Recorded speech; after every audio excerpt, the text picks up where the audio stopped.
चलिए आज बात करते हैं किसके, विद्युत चुंबकीय प्रेरण के अंदर जो हमारे 5 मार्क्स के क्वेश्चन अभी तक पूछे गए हैं। ओके, ज्यादा नहीं पूछे गए, लेकिन हम लोग पहले से ऑलरेडी क्या कर चुके हैं, ऑब्जेक्टिव कर चुके, लघु उत्तरीय कर चुके, तो अब दीर्घ उत्तरीय की बारी, तो दीर्घ उत्तरीय देखते हैं। शायद 2 क्वेश्चन पूछे मात्र, तो लेकिन समझने वाली बात है तो समझने की कोशिश कीजिएगा अच्छे से, प्यार से। चलिए पहला क्वेश्चन कह रहा है, एक समान चुंबकीय क्षेत्र में घूमती कुंडली में प्रेरित वाहक बल या विद्युत वाहक बल निकाले। प्रेरित विद्युत वाहक बल मतलब क्या होता है, इंड्यूस्ड ईएमएफ निकालने के लिए बोला जा रहा है। कब पूछा है, 2017 में पूछा है। थोड़ा सा भावनाओं को समझेंगे। तो हमने मान लिया कि क्या है, एक समान चुंबकीय क्षेत्र किसको, बी को। एक समान चुंबकीय क्षेत्र हमारा है ये बी, ठीक है। कोणीय गति ओमेगा के साथ घूमती कुंडली में, ये हमारा कोणीय गति ओमेगा के साथ घूमती कुंडली में प्रेरित विद्युत वाहक बल दी गई स्थिति में प्रेरित विद्युत वाहक बल, अब हमको ये घूम रहा है बहादुर, तो प्रेरित विद्युत वाहक बल हमको निकालना है। ओके, मान लिया कि ये वर्टिकल के साथ कितना थीटा कोण बना रहा है। मान लिए सबसे पहले चीज, दी गई स्थिति में कुंडली से चुंबकीय फ्लक्स। अब ये स्थिति याद होगा हमको, यदि चुंबकीय फ्लक्स निकालना होता है फाई इक्वल टू, लोग क्या जानते हैं, बी ए कॉस थीटा। क्योंकि यहां हमने क्या लिया है, इसका क्षेत्रफल या एरिया क्या लेके रखे हैं, एस लेके रखे हैं, तो यहां से हम लिखते B S cos theta. Theta किसके बीच का एंगल होता है, ये एंगल होता है हमारा बी और एस के बीच का, लेकिन यहां तो देख के रखा है नहीं भैया, ये हमारा बी का इधर है, ये हमारा बी है और ये एस है, तो दोनों के बीच का एंगल ये हमको होना चाहिए था थीटा, लेकिन ऐसा तो है नहीं। तो ये कितना होगा, पाई/2 माइनस थीटा। तो हमारा ये फॉर्मूला ऐसा नहीं होगा, कैसा होगा, ये हो जाएगा बी एस कॉस पाई/2 माइनस थीटा। ये फंडा हमारा लेके चलेंगे। तो हम लोग जानते हैं बी डॉट एस और बी एस कॉस पाई/2 माइनस थीटा, जैसे यहां लिखे। अब हम लोग जानते हैं cos 90 minus theta equal to क्या होता है, साइन थीटा। याद होगा कॉस 90 और 270 के केस में हमारा क्या होता है, साइन। कॉस में कॉस साइन में कन्वर्ट होता है, तो कॉस हमारा साइन में हो गया, बी एस साइन थीटा। अब आगे बात करते हैं, थोड़ा सा इसको साफ सफाई किया जाए। अब मान लीजिए, अब ऐसा थोड़ा सा समझने के पॉइंट ऑफ व्यू से, यदि कोई बहादुर यहां है, ओके ठीक है, इसको हम 0 मान लिए, 0 पोजिशन। ये मान लो शुरुआत में ये 0 पोजिशन से थीटा नॉट पे चला हुआ है, मतलब यहां पे है अभी, ठीक है, जहां से मेजर करना है उससे थीटा नॉट पे। यदि ये यहां से यहां पहुंच गया तो टोटल ये कितना चला, कितना ये घूमा, तो ये तुमको पता चल गया भैया टी टाइम लगा और ओमेगा के एंगुलर स्पीड ओमेगा चल रहा है, तो ये हो जाएगा हमारा ओमेगा टी, कौन सा, इतना सा। तो टोटल कितना होगा, तो इसको लिखते theta naught plus omega T. तो ये किसके बराबर होगा, जितना ये पूरा चला, मतलब पूरा कितना चला है, थीटा घुमा है, ठीक। तो यहां से हम लिख सकते थे क्या चीज, theta is equal to theta naught plus omega T. थोड़ा सा भावनाओं को समझिएगा।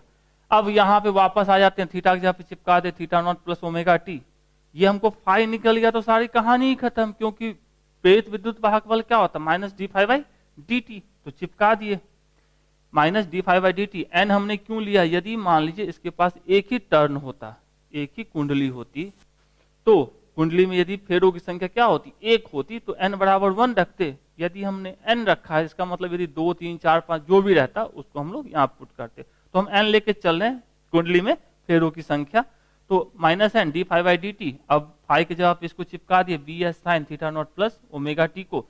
अब चिपका तो दिए, अब इसको डिफ्रेंशिएट करने की बात होगी, क्योंकि ये डिफ्रेंशिएशन है D phi by D T. तो अब इसको डिफ्रेंशिएट कैसे करेंगे, देखिए b और s कभी बदलने की चीज नहीं है, वो दोनों क्या है, कांस्टेंट है, वो बाहर आ जाएंगे। क्योंकि बदलेगा कौन, साइन थीटा, ये थीटा हमारा बदलते रहेगा, ये t के रिस्पेक्ट में हमारा क्या होगा, ये पूरा का पूरा एंगल बदलता रहेगा। तो बदलता रहेगा तो ये डिफ्रेंशिएट होएगा। तो अब डिफ्रेंशिएशन के लिए आप में से मैक्सिमम लोग को पता ही होगा डिफ्रेंशिएशन कैसे करते हैं। चेन रूल का नाम सुने होंगे, तो चेन रूल के हिसाब से इसको लगाते हैं। चलिए बी एस हमारा कांस्टेंट है, इसको हम बाहर रख लिए, देखिए यहां तक बी एस को बाहर रख लिए, उसके बाद की बात करते हैं। तो डिफरेंशिएशन किसका करते हैं, sign theta naught plus omega T by D T. अब चूंकि ये dt के रिस्पेक्ट में डिफरेंशिएट नहीं होने वाला है, तो इसको डिफरेंशिएट कैसे करेंगे? चेन रूल का नाम सुने होंगे, उसको लगाइए। यदि पता, अच्छी बात है, नहीं पता है तो बेसिक मैथमेटिक्स का वीडियो है, उसके में जाके आप देख सकते हैं, सीख सकते हैं। एक बार चेन रूल सीख गए, डिफरेंशिएशन की बात ही खत्म हो जाती है।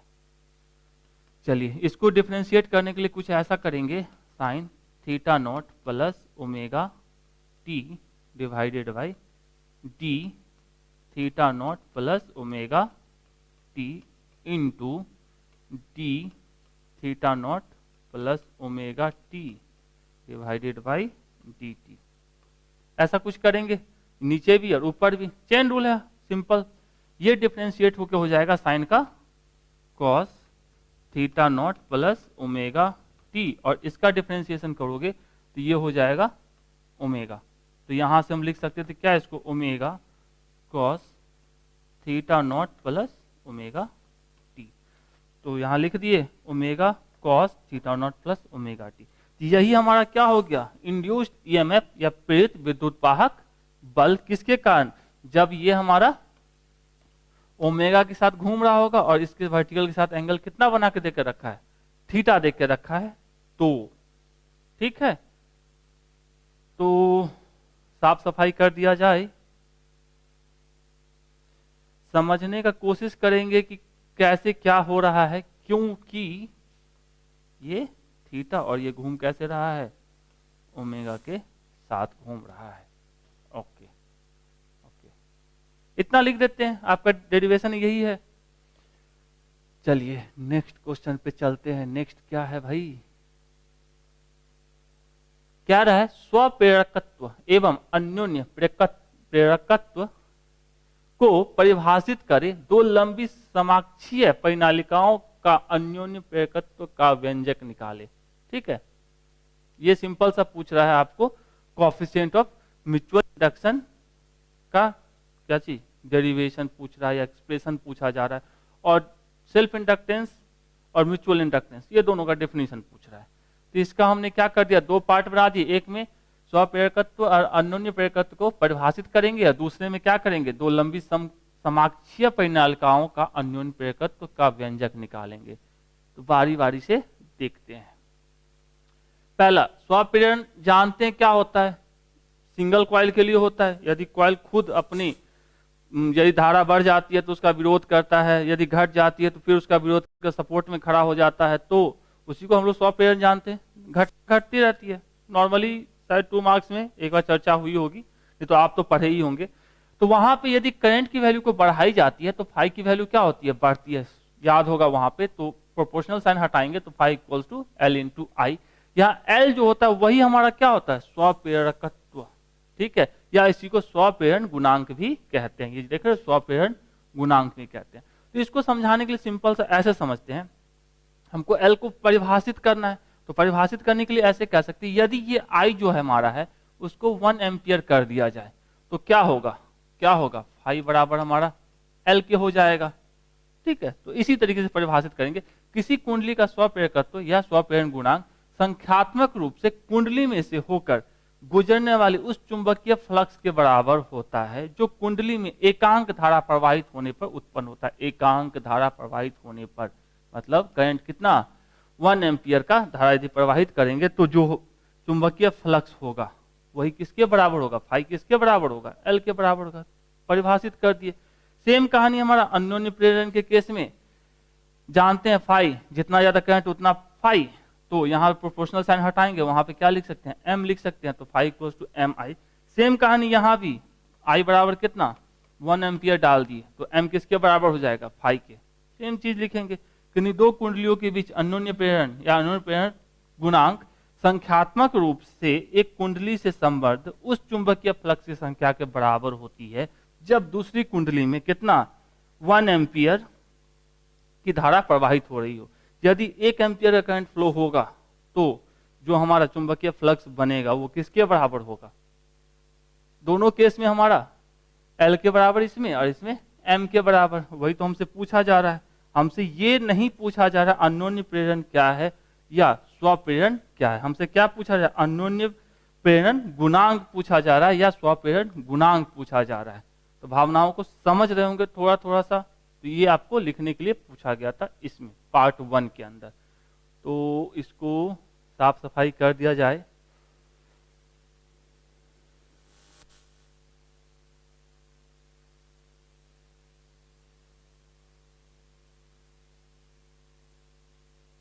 नेक्स्ट है दो लंबी समाक्षीय परिनालिकाओं का अन्योन्य प्रेरकत्व का व्यंजक निकाले। मतलब हमको m को निकाल के दिखा देना है कि m क्या है। m क्या है? स्वप्रेरकत्व का हम लोग जानते हैं कि मात्रक क्या होता है, हर्ज होता है।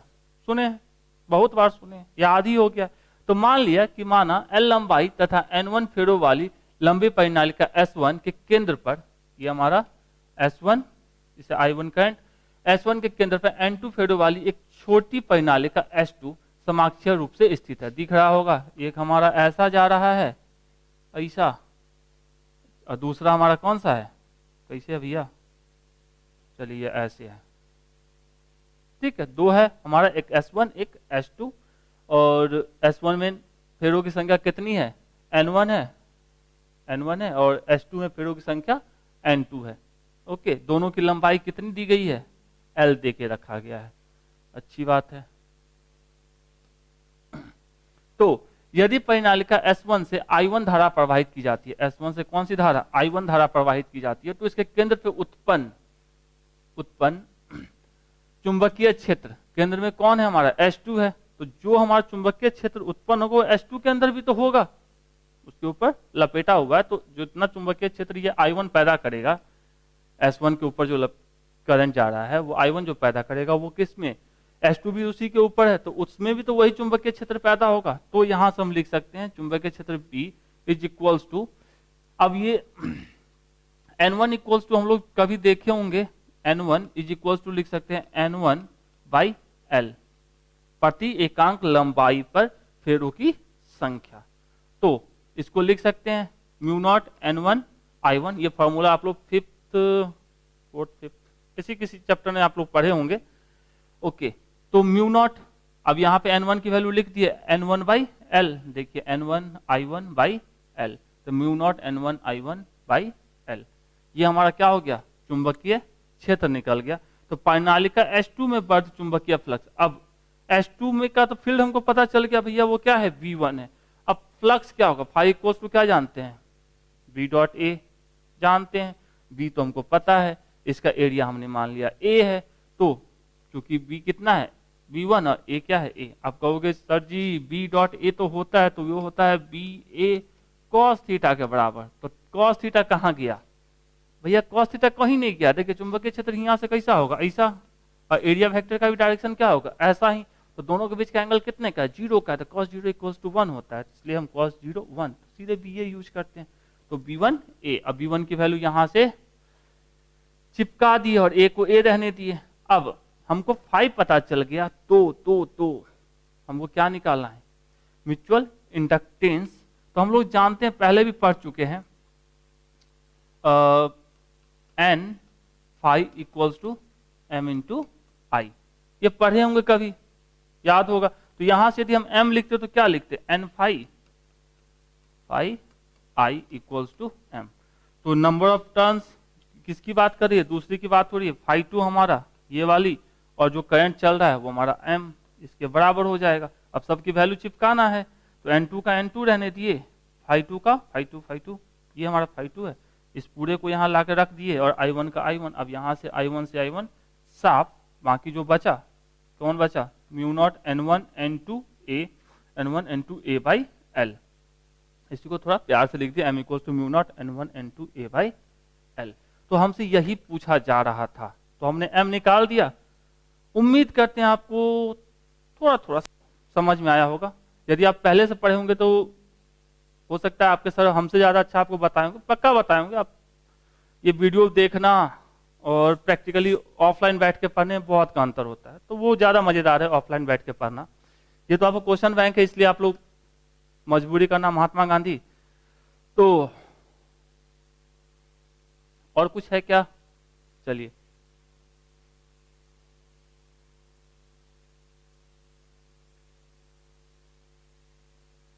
इसको मिटा दिया जाए।